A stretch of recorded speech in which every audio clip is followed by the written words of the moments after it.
مولا علی علیہ السلام کی خدمت میں ایک شخص آیا اور دستے ادب کو جوڑ کے عرض کرنے لگا، یا علی، عشق، محبت کی حقیقت اور پہچان کیا ہے؟ بس یہ کہنا تھا تو امام علی علیہ السلام نے فرمایا، قیامت کی نشانیوں میں سے ایک نشانی یہ ہے کہ ایک وقت ایسا آئے گا جس دور میں ہر کوئی ہر کسی کو یہ کہے گا کہ میں تم سے محبت کرتا ہوں، لیکن افسوس کہنے والے کو اور نہ سننے والے کو محبت کے وجود سے وابستگی نہیں ہوگی۔ اے شخص، یاد رکھنا، جہاں میرا یا میری ہو وہاں محبت نہیں ہوتی۔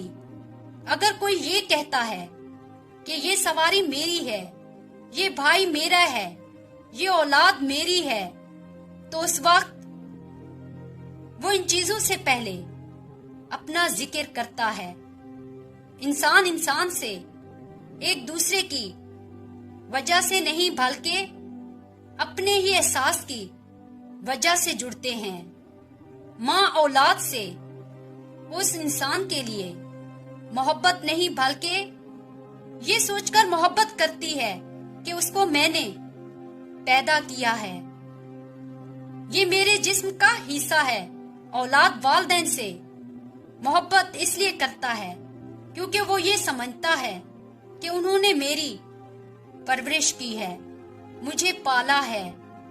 انسان صرف اپنے آپ سے محبت کرتے ہیں۔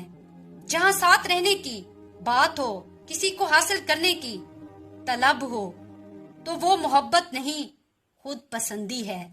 جہاں اپنا کوئی احساس نہ ہو، جہاں اپنی کوئی خواہش نہ ہو، جہاں اس کی ہستی مٹ جائے، وہاں محبت کے میم کا آغاز ہوتا ہے۔